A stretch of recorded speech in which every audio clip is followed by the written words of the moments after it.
तो देखो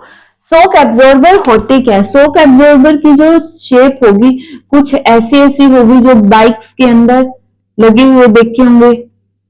ठीक है, ये फोटो रेस में देखो, ये जो बाइक के अंदर ऑटो के अंदर लगे होते हैं ये शॉक एब्जॉर्बर होते हैं।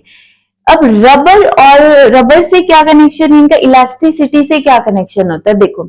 जो पहिए के साथ ये शॉक एब्जॉर्बर कनेक्टेड होते हैं। मान लो रोड के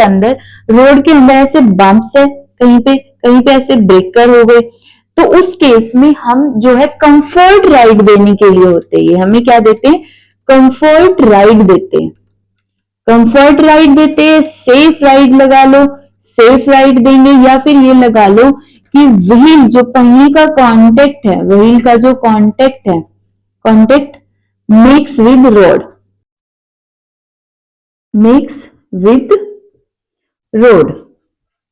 मीन्स, अब इसको समझो, देखो ये है क्या, जैसे रोड के अंदर है, बम्प्स होंगे इस तरह से, गड्ढे भी होंगे और ब्रेकर्स भी होंगे। अब मान लो जो बॉडी की हाइट है, बाइक हो या गाड़ी हो, उसकी हाइट कुछ ऐसी है अपर बॉडी वाली, और नीचे होंगे ये टायर्स, ठीक है, नीचे टायर्स होंगे। तो यहाँ पे इसका मतलब क्या है, जो शॉक एब्जॉर्बर होते हैं इनका मतलब होता है कि जैसे ही ये पहिया इस गड्ढे के अंदर जाएगा तो ये जो स्प्रिंग है वो एक्सपेंड हो जाएगा, स्प्रिंग एक्सपेंड होके जो अपर बॉडी का लेवल है ये यहीं रहेगा, स्प्रिंग एक्सपेंड हो जाएगा ताकि पहिए का कांटेक्ट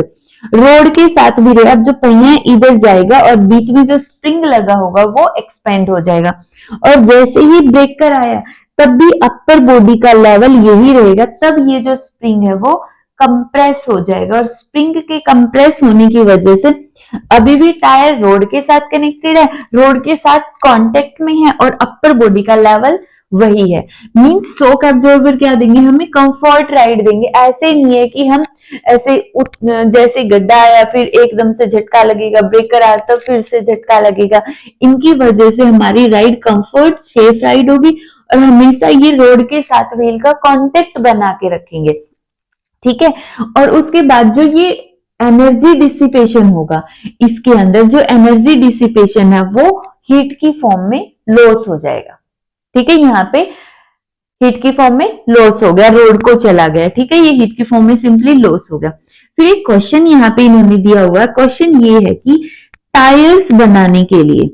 ये जो टायर्स हैं गाड़ियों के, किसी भी व्हीकल के टायर्स बनाने के लिए दो ऑप्शन है, एक तो रबर ये वाला मटेरियल हो और एक ये वाला मटेरियल है, इनमें से कौन से मटेरियल के हम टायर्स बनाएंगे। ठीक है, इसमें हिस्टैरिसीस लूप ये वाली है और इसमें हिस्टैरिसीस लूप ये वाली, तो कौन से वाला मटेरियल हम टायर्स बनाने के लिए यूज करेंगे, तो कौन सा मटेरियल यूज करेंगे, टाइप बी। ऐसा क्यों, क्योंकि यहाँ पे देखो टाइप बी के अंदर जो लूप का एरिया है वो क्या है, कम है, एरिया क्या है लूप का, कम है, एरिया कम है, that means energy dissipation, energy dissipation भी क्या होगा, कम होगा, एनर्जी डिसिपेशन इसका कम होगा। एनर्जी डिसिपेशन कम होगा तो मतलब जो व्हील का टेम्परेचर है, टेम्परेचर के अंदर राइज है वो भी कम होगा। ठीक है, मींस जो पहिया गर्म होना हो गया, पहिए का टेम्परेचर ज्यादा होना, पहिया गर्म होना हो गया, वो कम गर्म होगा। लेकिन अगर इस मटेरियल के बनाई तो लूप का एरिया ज्यादा है, ज्यादा हीट डिसिपेट होगी, ज्यादा हीट डिसिपेट हुई तो मतलब पहिए का जो टेम्परेचर है ज्यादा हो जाएगा, ज्यादा टेम्परेचर होगा मींस एक तरह से वो मेल्ट होने का वो रहता है, मेल्ट तो नहीं होगा, इतना ज्यादा तो नहीं होगा, बट फिर भी हम बोल सकते हैं कि यहाँ पे इसका टेम्परेचर कम राइज होता है और यहाँ पे पहिए का टेम्परेचर बहुत ज्यादा हो जाता है, इसलिए हम मटेरियल बी को प्रेफर करते हैं। ठीक है, तो ये था हमारा स्ट्रेस स्ट्रेन कर्व के बारे में, तो इसको अच्छे से पढ़ लेना।